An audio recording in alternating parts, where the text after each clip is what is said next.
ఓం సాయిరాం. బాబా భక్తులందరికీ కూడా నమస్కారం అండి. అందరూ కూడా సుఖంగా సంతోషంగా ఎప్పుడూ కూడా ఆనందంగా ఉండాలి అని చెప్పి ఆ బాబాగారి తరపున నేను కూడా మనస్ఫూర్తిగా కోరుకుంటున్నాను. ఈరోజు బాబాగారు అందించే సందేశం ఏంటి అంటే కనుక, తల్లి, ముంచుకొస్తున్న ముప్పు 24 గంటలే సమయం. దీపావళి లోపే ఇది నువ్వు తెలుసుకొని తీరాలి. నీ కర్మలకి కారణాలు ఇవే. 10 నిమిషాల్లో అదృష్టాన్ని పొందే మార్గం. నిర్లక్ష్యం చేయకు, పేర్లతో సహా వాటి గురించి నేను చెప్తాను అని చెప్పి ఏదో తెలియని సందేశంతో ఈరోజు బాబాగారు మన ముందుకు వచ్చారండి.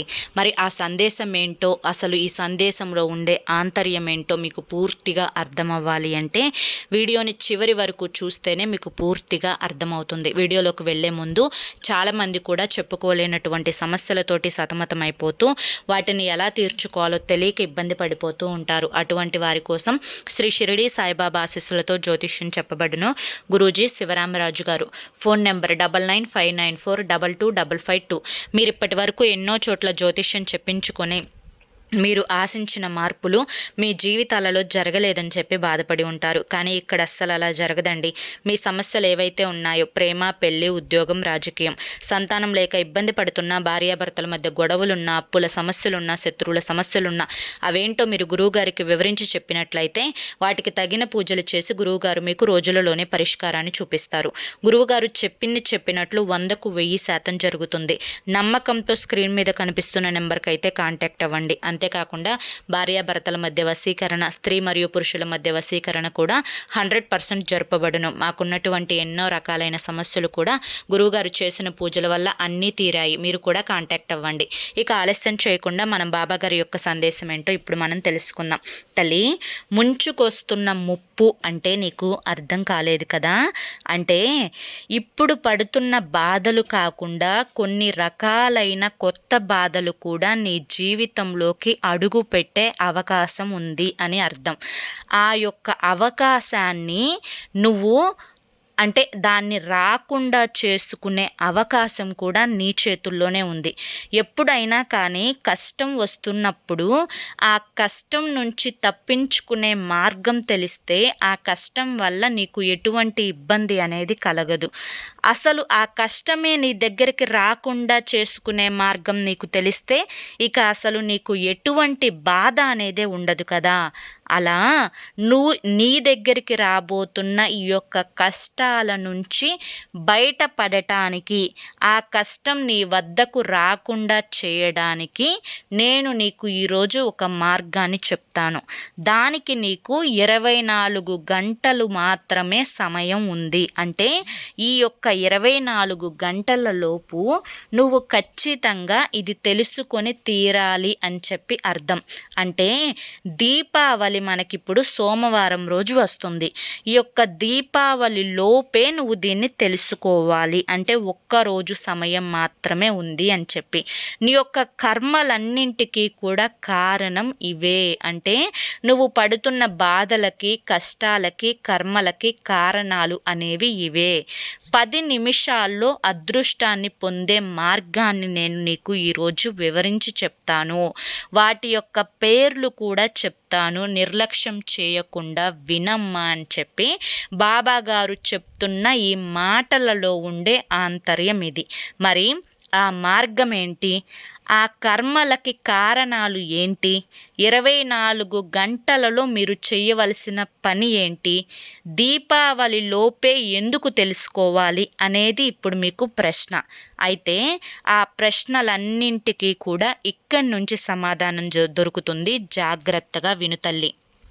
తల్లి, దీపావళి పండుగ అంటేనే లక్ష్మీదేవికి ఎంతో ఇష్టమైన పండుగ. అంతేకాకుండా ఈ యొక్క మానవ జాతిలో చిన్న పిల్లల దగ్గర నుంచి పెద్దవాళ్ళ వరకు కూడా ఎంతో ఇష్టంగా, ఆనందంగా ఎదురు చూసే పండుగ ఈ యొక్క దీపావళి పండుగ.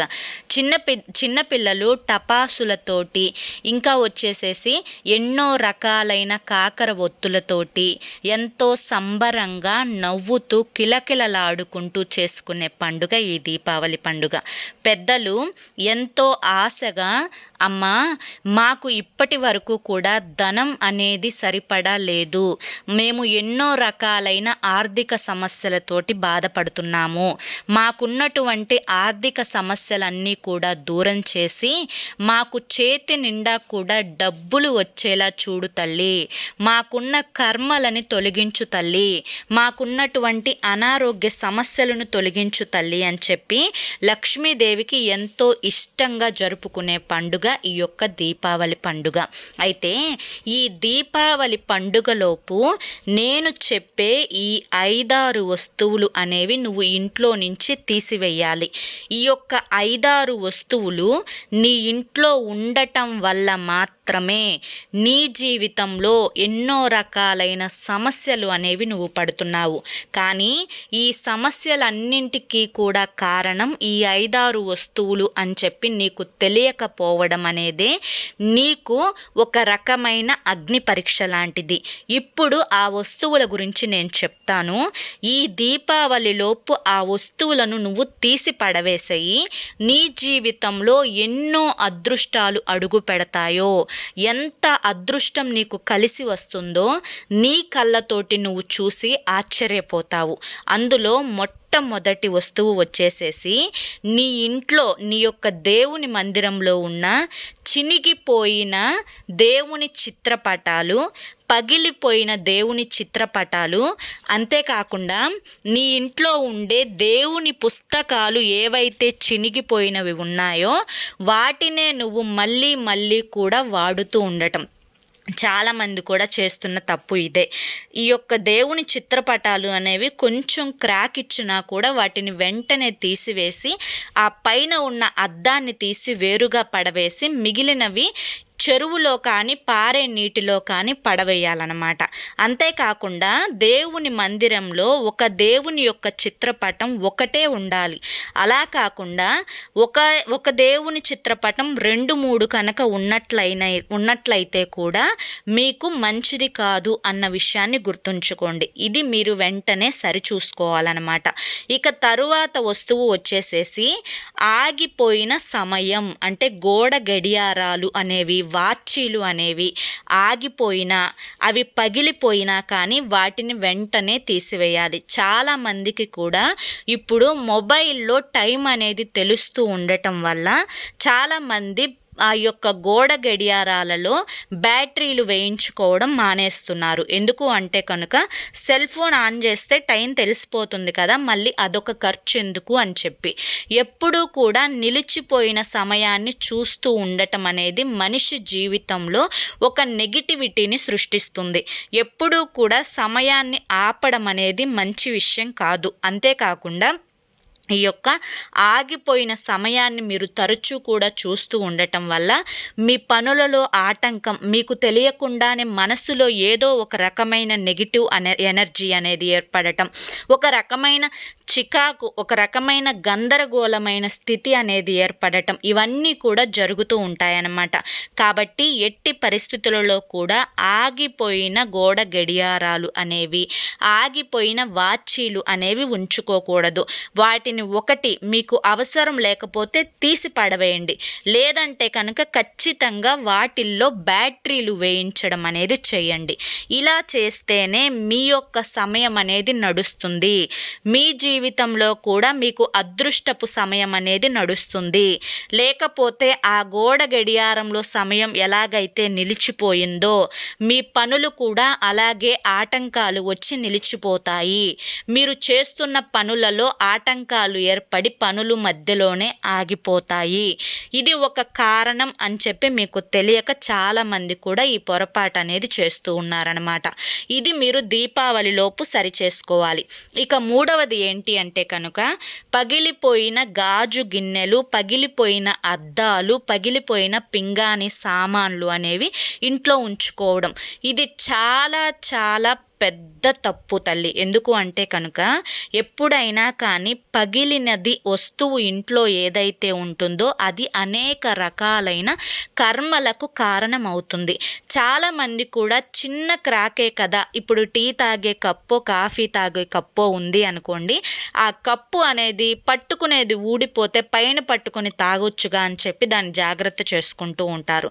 మిగతా అన్ని విషయాలలో జాగ్రత్తగా ఉన్నా పర్లేదు, కానీ ఇలా పగిలిపోయిన వస్తువులు ఇంట్లో ఉంచుకోవడం అనేది అనేక రకాలైన కర్మలకు దారితీస్తుంది. కాబట్టి మీరు తింటున్న పళ్ళాలు క్రాక్ ఇచ్చినా కానీ సన్న దారంలాగా క్రాక్ ఇస్తాయి. ఆ దారంలాగా క్రాక్ ఇచ్చినంత వరకు మురికిగా ఉంటుంది, మిగతా పళ్ళెమంతా కూడా తెల్లగా ఉంటుంది. గాజు గిన్నెలు, షో కోసం పెట్టుకునే గిన్నెలు కూడా ఒకవేళ పగిలితే ఇది మనం ఏమీ వాడటం లేదు కదా, అందానికి ఉపయోగపడుతుంది కదా అని చెప్పి ఉంచుకుంటూ ఉంటారు.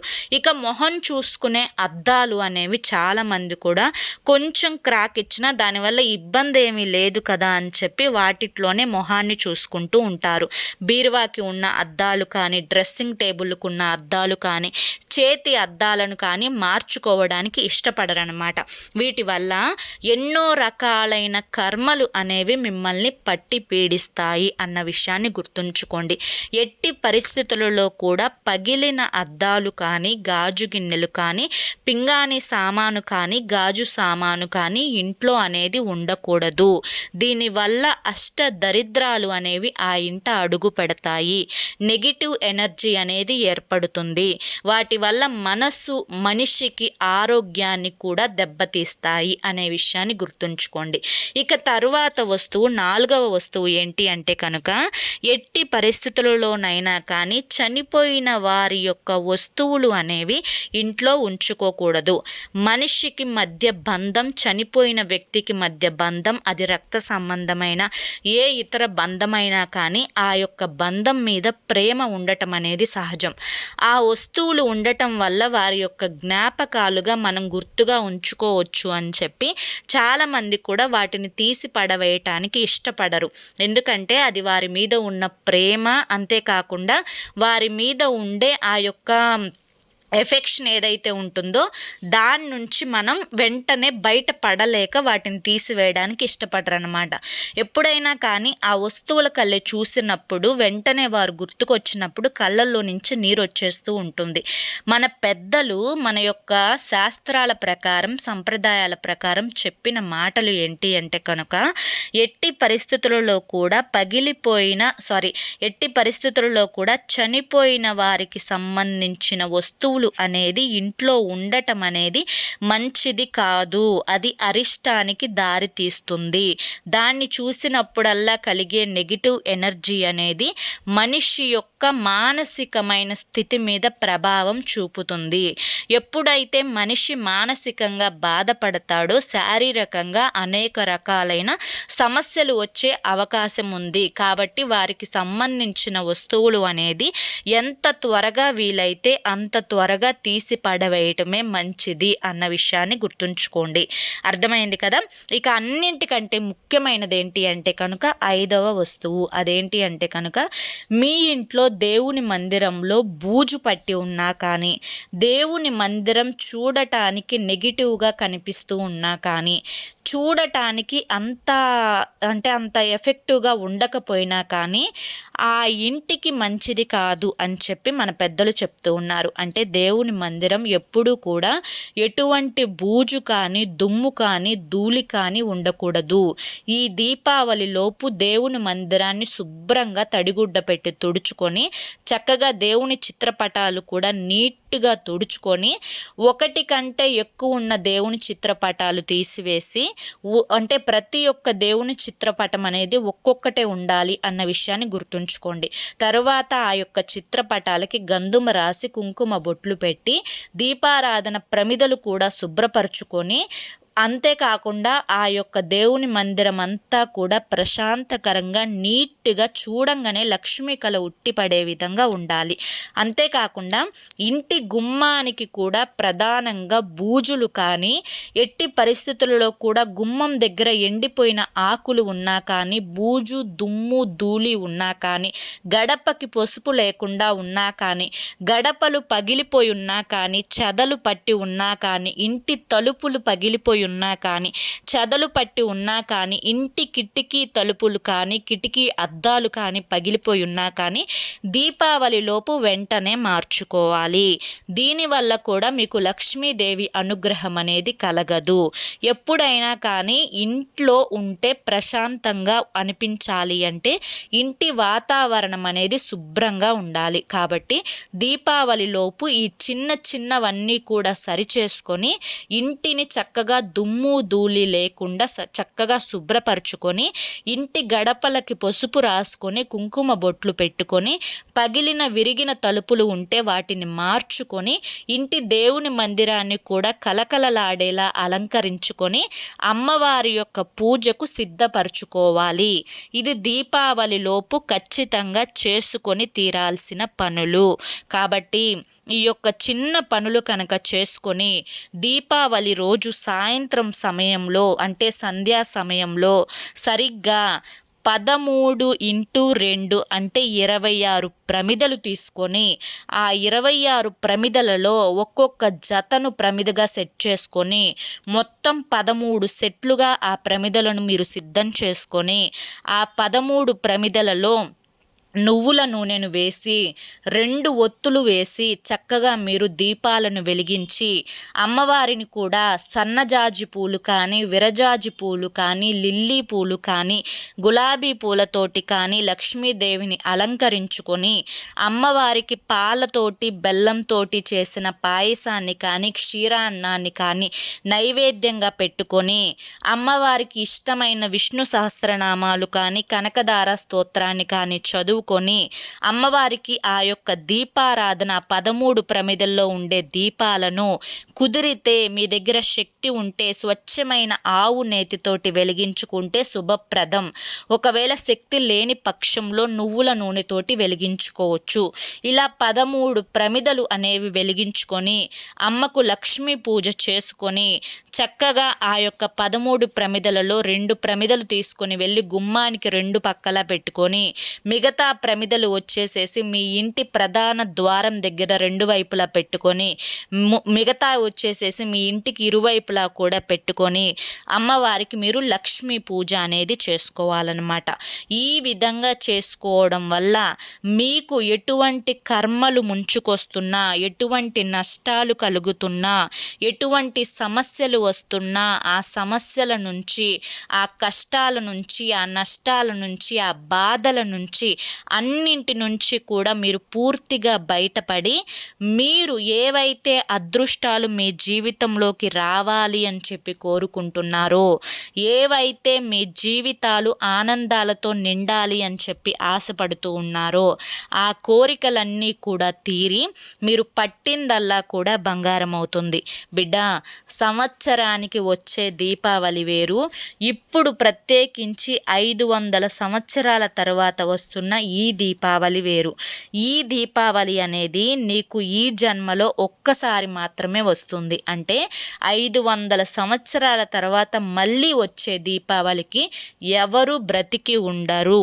కాబట్టి ఈ దీపావళి నుంచి మీరు కనుక ఈ విధంగా చేసుకున్నట్లయితే మీకున్న కర్మలు, అనారోగ్య సమస్యలు, బాధలు, నష్టాలు, కష్టాలు అన్నీ కూడా పూర్తిగా తొలగిపోయి సంపూర్ణ ఆరోగ్యం, సంపూర్ణ ఆయుష్, అంతేకాకుండా మనశ్శాంతి, అంతేకాకుండా ఇంట్లో ఏదన్నా కానీ ఇంట్లో ఒకరి మధ్య ఒకరికి తేడాలు ఏదన్నా కానీ చెడు అలవాట్లకు బానిసలైన అవన్నీ కూడా పూర్తిగా తొలగిపోయి ఇల్లంతా కూడా ప్రశాంతకరమైన వాతావరణంతో నిండి ఉంటుంది.